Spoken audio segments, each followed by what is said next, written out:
Ini adalah kasus seorang ibu pada usia 6-7 minggu kebetulan datang dari lokasi yang cukup jauh ya, bukan seputaran area tempat saya domisili di Tangerang ya. Lupa saya ini daerah mana. Karena dia ada keluhan flek katanya, keluar darah. Tapi baru kita periksa malah terkaget-kaget, isinya hamilnya ada 2. Jadi kelihatan kembarnya kan terpisah banget nih, terpisah 2 kantong, sekatnya tebal.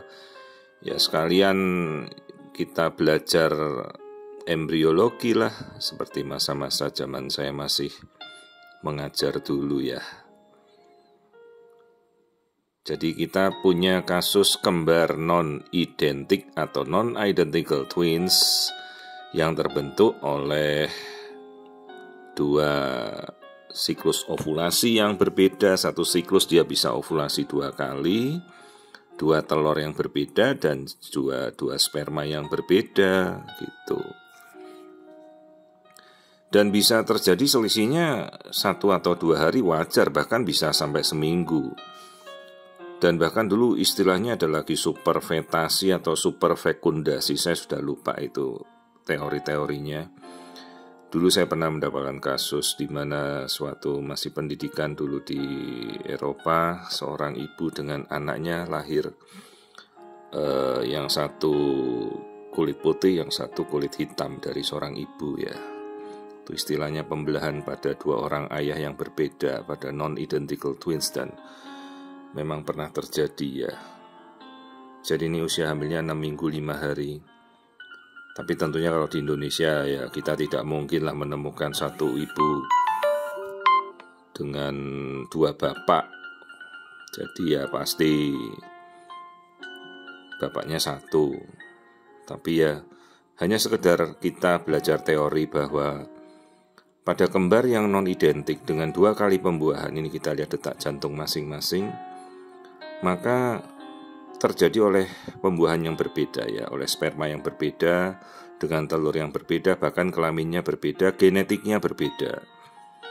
Dan ini masuk kembar yang kategorinya sangat-sangat aman karena mereka tidak rebutan makanan, tidak rebutan plasenta, juga sekatnya nanti cukup tebal lah untuk memisah, meskipun ya nanti pada akhirnya juga sekatnya jadi tipis ya, tapi antar keduanya ini terpisah, maksudnya kita berpikiran demikian. Genetiknya juga bisa beda, kelaminnya beda, jadi beda total deh, tidak ada kesamaannya gitu. Mungkin mirip-mirip saja wajahnya. Ya, ini detak jantungnya. Jadi 6 minggu 5 hari keduanya sudah terlihat detak jantungnya, dan yang satunya kalau tidak salah ini ukurannya 6 minggu 4 hari. Jadi selisihnya hanya 1 hari saja. Jadi si ibu mungkin ovarium sebelah kanannya hari ini ovulasi, besoknya sebelah kirinya.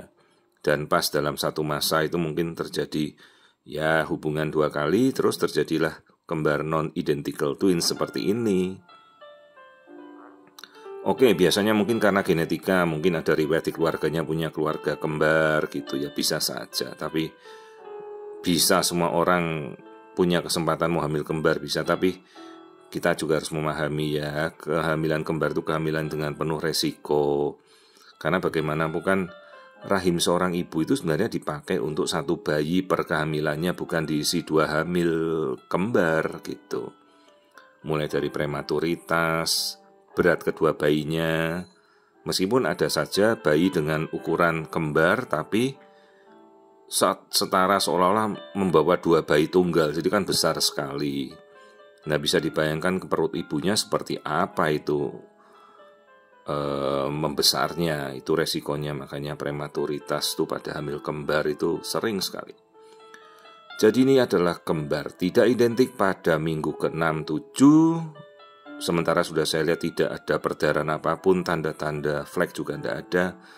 Dan ibunya ya terkaget-kaget, baru pertama periksa ke saya. Sebelumnya mungkin tidak tahu kembar. Ternyata mungkin sebelumnya ketutupan ya, kan masih kecil, ini sudah kelihatan Terus ya dia pulang, saya lupa dari daerah mana ya, ini kembar non-identical twins.